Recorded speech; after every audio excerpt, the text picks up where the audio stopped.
What you gonna play now?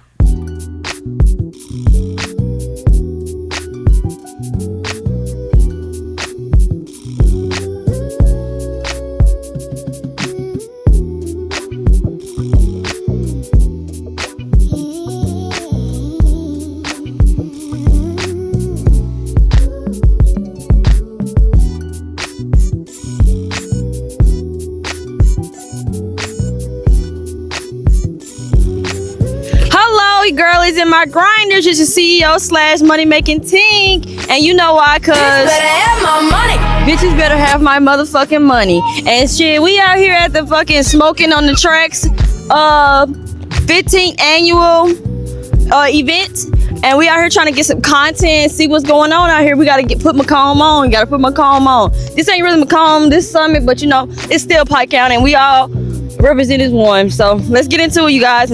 All right, I'm here with my next person. Can you tell us your name? Kristy Drought. And what's your name of your business? All the Sparkle. All the Sparkle. Okay, I like that.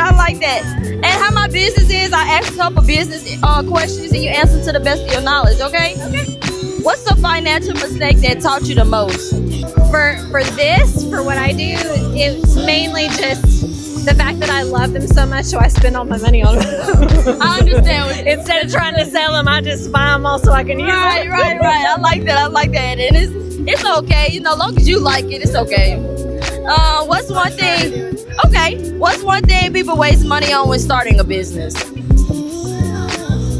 Probably too much, like just buying things to like set up. As far as things like this go, it can be very simple to get going.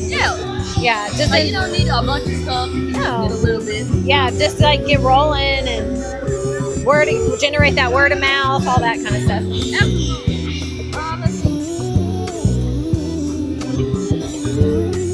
What's the most important lesson that you learned throughout your career? Patience. Patience, absolutely. You need a lot of patience when it comes to business, and if you don't have that, then you know you're just gonna give up so fast. So, how do you handle failures or setbacks? You just got to keep rolling. You just got to keep your goals in mind and just keep right on rolling. Absolutely. And don't let anything, stop you from what you want. Absolutely. What's the worst advice that you received, and did you follow it? Probably unrealistic expectations. Like I had a lot of people trying to tell me, it should be a certain way. And, I just do what I love. Absolutely. And I feel like that's way more successful for me. And I don't put any pressure on myself for trying to earn a certain amount or, whatever. If it can work, then they could do it. You're doing it just fine. And so, absolutely. And so do you have any socials, anything that we can reach you? Yes, absolutely. We're on Facebook, we're on Instagram, we're at All the Sparkle. All the Sparkle. All the Okay. Sparkle. And is there anything that you'd like to tell the crowd, any kind of advice or gems, anything? Just that pretty nails are easy. I like it. Get you some color straight because it's easy. Absolutely. Thank you so much. Thank you.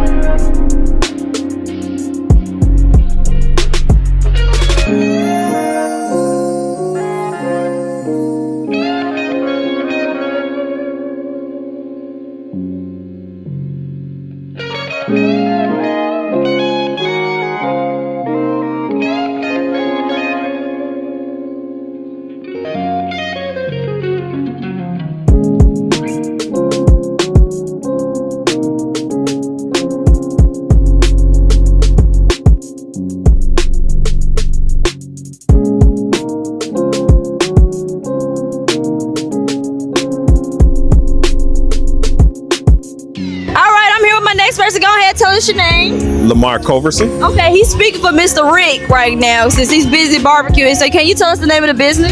601 BBQ. Absolutely. How did the relationship with money change after becoming a business owner? How did the money change? Yes.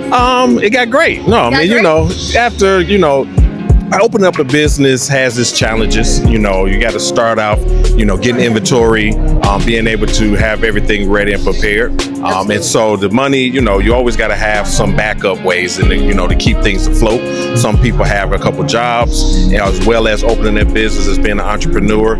So the money side of it, you know, can be a challenge, but in the long haul, it works out. Absolutely. It does work in the end. So what's a boundary that saves businesses? What's a boundary that saves business? Knowing what your niche is, not trying to do too much, knowing what you're good at and work that. You know, not trying to take on everything just because it's the new hot thing to do, but know what you do and work what you do. Absolutely. How do y'all as a whole handle conflict with the team or as with clients? Gotcha. Well, it's at 601 BBQ, we talk it out. You know, we sit down after events and have conversation. What went well, what didn't go well, and then when we get ready to roll out to do another event, we, you know, talk it over again and do reminders of what went well, what didn't well, how do we adjust, so that the conflict, you know, is minimized. You know, we're all humans, right? And so the conflict will arise, but it's all about love within what we do, and so we talk it out before and after to make sure we get through it. Absolutely. So how do you handle it with clients and people that come to buy y'all food? Customers always right.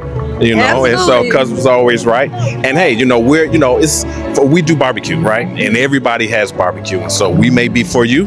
If we are, love our food and get it. If you don't, we don't have any, we don't hate you. So, you know, we get money back or whatever we need to do to keep the customer happy. So. Absolutely. Everybody don't understand that the customer is always right when it comes to food. So you don't want people to be upset because if you don't handle the conflict well, then it can get out bad. You can have a bad rep. You don't know where they can take it. They can take it to Facebook and talk about you so badly. So you don't want people to do that to you. So yeah, most definitely. Okay. What's a misconception about y'all industry that people have? That is easy. That is quick. A lot of people, you don't see the background, right? And what took to make the sausage, as they say, right? And so they just see the pretty stuff. They see the banners, they see the tablecloth, and they think you could just jump out here and do it. But it's really not like that. You know, in the food industry, it changes every day, you know, and people don't think about even just the food cost alone, like now with the tariffs and with all the economy going on now, it even affects buying paper plates. You know, it affects buying the rib, so people don't see what it takes, right? And they think it's easy because you see the prettiness of it, and so everybody wants to do it. Absolutely. And is there any type of advice or any gems that you would like to tell the people? Yeah, most definitely. Just, you know, decide what you want to do. If you want to be an entrepreneur, stick to it. It's not going to come easy. But if you enjoy what you do, the money will come. Absolutely. Don't chase the dollar. Really do what you like to do, and the money will come. Yes, chase your hobby, not the money. Bingo. There you go. I like that. Okay. So I appreciate y'all. Is there any tags? Is there a way that we can reach out on Facebook, Instagram? Yeah. 601 BBQ. It's hashtag on is our handle on everything. We're on Instagram, Facebook. Instagram and Facebook. Okay. So yeah, 601 BBQ, you'll be able to find us. Absolutely. Thank you, and we're going to catch a little bit of the food, and thank you so much. Thank you. Thank you.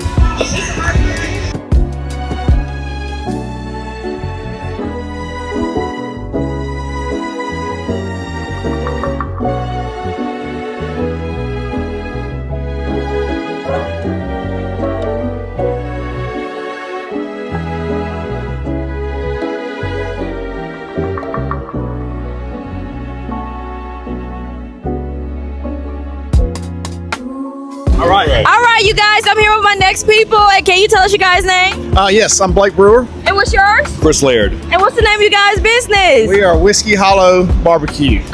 Okay. What's the most important lesson that you learned throughout this business? Well, now I'll be honest with you. We're kind of we cook together in competitions. We don't have a store or anything.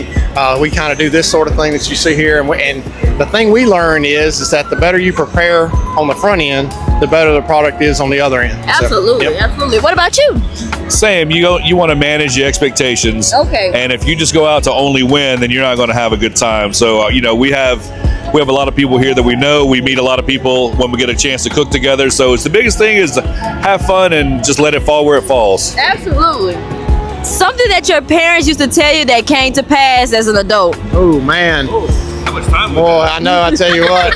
Let's see. Well, you know, my parents always told me that any money that I made, I always put a little back to hold on to. Now, I'm not saying I always did that, but now at age As an 50, adult, it makes it makes perfect sense. That's right. So I try to do that. Okay, what about you? Mostly take care of the people that take care of you. You know, if you have an opportunity to bless and pay it forward, you know, not to beat that line into the dirt, but if you have a chance to pay it forward to help somebody else, do that. Absolutely. Okay. How do you stay ahead of the competition? Man, I'll tell you what, we watch a lot of YouTube videos. There's a lot of guys out there that do it really, really well. And so we never get satisfied. We're always tasting, we're always checking, we're always watching videos and seeing what the new stuff is, you know, trying to stay ahead of the competition, like you're saying, because everybody's doing this. Everybody wants the best tasting bite of ribs or brisket or whatever you're cooking.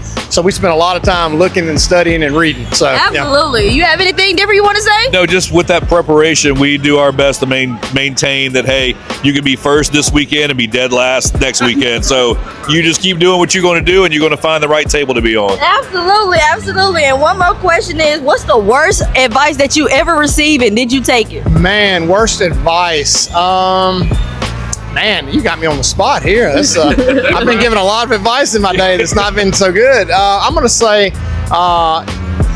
look out for yourself. Look out for number one. That's not good advice.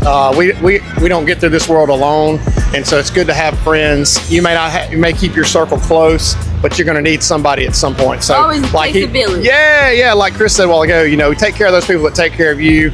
Keep those guys close, and just know that you may not need them now, but you'll need them at some point. And you'll sure wish you treated them right along the way. So absolutely. Yeah, that's and right. do you have some words? I don't have anything to add to that. That was pretty much self-explanatory. Okay, and what's your guys' tags? How we can reach you? Like, do you have any Facebook or Instagram or anything?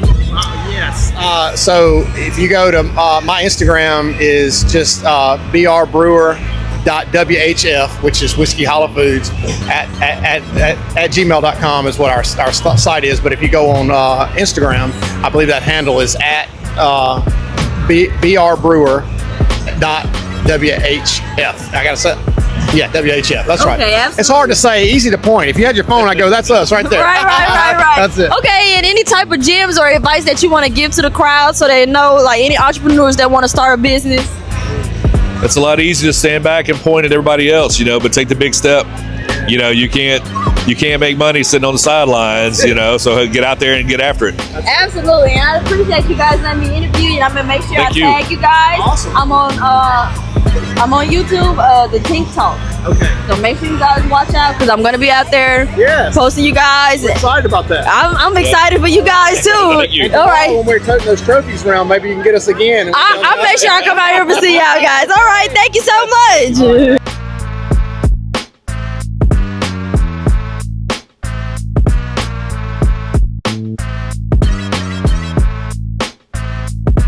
All right, my girlies and my grinders, that's it for today. Stay tuned for more in-depth conversations with more local entrepreneurs and business owners just like you, giving tools and gems straight from the heart. Subscribe to my YouTube channel, the Tink Talk. Keep grinding, keep glowing, and keep making that money. And until next time, see you guys later.